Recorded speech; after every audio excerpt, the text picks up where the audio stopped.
नमस्कार मित्रांनो, मी देवानंद शेटे. बघा सोयाबीन जागच्या जागेवर उगवायला लागलं. कसे मोड आले तर समजा सोयाबीनचे दाणे बघा कसे मुळ्या सुटल्या त्याला. जणू का आपण जशी मटकी भिजू घालताव का तसे मोड आले तर सोयाबीनला बघा जागच्या जागेवर समजा शेंगा वापायला लागल्या. आता पुढल्या कॅमेऱ्यानं दाख बघा कसे मोड ते आलेत समजा सोयाबीनच्या ह्याला. सोयाबीन जागच्या जागेवर उगवायला लागलेत. शासन पण विमा कंपनी 8,500 रुपये देते म्हणली. पण आता ही शेतकऱ्याला बघा काढाय सध्या महाग आहेत. सोयाबीन मजूर 5,500 रुपये मागायला लागले. तर एकरी 5,500 रुपये म्हणजे शेतकऱ्याला काय राहणार आहे बघा. ही जागच्या जागेवर समजा सोयाबीन उगवायला लागलं ना. आज नाही पाऊस उगाला तर मग ते हे राहिलं सध्या शेंगा समजा जागच्या जागेवर उगवत येतात. बघा कसे मोडं फुगलेत समजा मुळ्या बाहेर निघाल्यात.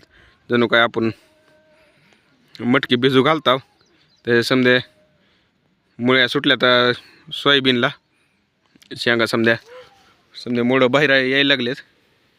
बघा कसे फुगलेत जागच्या जागेवर मुळ्या सुटल्या समजा शेंगाली. सोयाबीनचे दाणे फुगले समजे. आणि विमा कंपनी 8,000 रुपये देते म्हणलेली. 8,500 रुपये. आता ही काढायला शेतकऱ्याला परवडायचं नाही. बघेल तेवढं थोडंच आहे म्हणायचं. शेतकऱ्यानं वर्षभर राबलेलं घाम गाळायला वाया गेला शेतकऱ्याचा. पाऊस काय उघडायचा नाव घेणं झाला. जागच्या जागेवर समजा सोयाबीन वापायला लागलंय. बघेल तिकडं समजा मोडं फुटल्या समजा शेंगातून मुळ्याच बाहेर यायला लागल्या. आता बघा सोयाबीनमध्ये अजून पाणी वाहिलेलं आहे.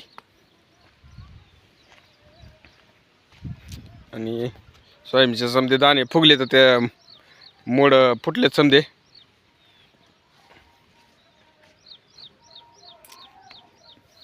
आता काढायला सध्या समजा सोयाबीन महाग आहे.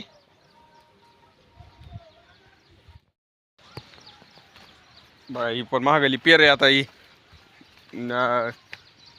दिवस भरायच्या आधीच समजा सोयाबीन काढायला यायला लागले. तर पावसामुळे समजा वांबळणे झालेत.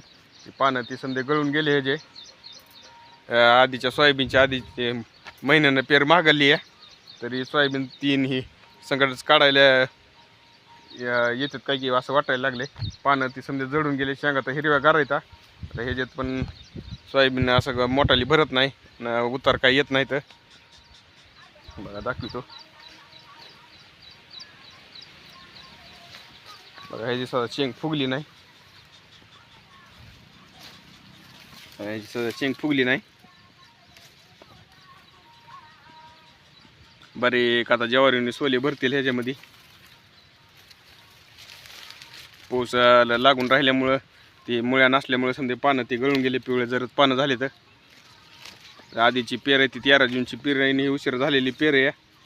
तरी ही ती सोयाबीन संकटच काढावं लागते का की त्याला तर काय ते समजा सोयाबीन उगवायच लागले. समजा शेंगामध्ये करायचं तर समजा सोले ती फुगून आले तर तिथं काय ते डॅमेज झालं म्हणायचं. तर व्यापारी पण घेत नाही त्याला. आणि शेतकऱ्याला शेतात पण ठुता येत नसतंय. काढायला त्याला आता 5,500 रुपये जायचे. शेतकऱ्याला काय राहणार आहे. मजूर निम्मं घेणार. तिथून पुन्हा व्यापारी निम्मं घेणार. डॅमेज आहेत म्हणणार. शासनानं किती पण बांधेल भाव दिला तरी तिथं काय घेणार नाहीत. पुन्हा तुमचं सोयाबीन डॅमेज आहेत म्हणणार आहे. तर चौकून शेतकऱ्याला शेवट कर्जबाजारी व्हायचे ते व्हावंच लागतंय.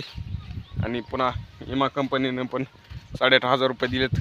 ती तर मग एकरी काढायला जाणार आहे. तर काढायला मळायला पुन्हा डॅमेज झालेलं एवढा खर्च करून शेतकऱ्याचा काय फायदा राहिला बघा. कमेंट करून सांगा. आणि शेतकऱ्याच्या व्हिडिओला लाईक करीत जावा, शेअर करीत जावा. बाई तसं सोयाबीन समजा वाहून गेलं तर काढायला आलेलं सोयाबीन काढायचं पुढे गेलं म्हणायचं. समजा हे पावसामुळं पाऊस काय उघडाना झाला. काढून पण काय उपयोग नाही. काढून ढिगाऱ्याखाली झाकून ठेवा. चावळ्याखाली तर लगेच खराब होतं. ऊन असलं तरच नीट राहतं सोयाबीन. नसता मधल्यामध्ये नासून जातं या. बघा एक काड सध्या वाळून गेले, शेंगा पण वाळल्या. आता काड सध्या वाळून गेलेलं आहे. अजून पाणी व्हायला लागले सोयाबीनमध्ये.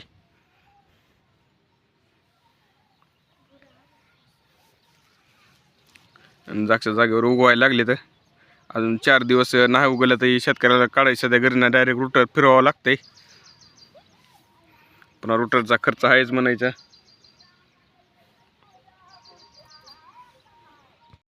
बघा सोयाबीनमधून कसं पाणी व्हायला लागलंय. वाळणातलं तर समजा गेलंच म्हणायचं. तिथं काढायची सध्या गरज नाही. शेंगा त्याच्या समजा नासून गेल्या. 5च्या मोटरीसारखं पाणी चालायला लागलंय. जणू काय कुठं झरा असा विहिरीला झरा लागलेस कसं वाजायचं तसं बघा कसं पाणी वाजायला लागले. 3 दिवस झालं सोयाबीन पाण्यामध्ये. म्हणलेच काय राहणार का सोयाबीनला. सोयाबीनचे दिवस भरायच्या आधी समजा पानं ते झडून गेले. आपण सोयाबीनला उतार येत नाहीत काही नाही. अजून निसर्गाचं काय सांगावं. अजून पाऊस चालू झाला तर मग पहिल्या सोयाबीनची पण वाट लागली म्हणायचं आणि ह्याची पण लागली म्हणायचं.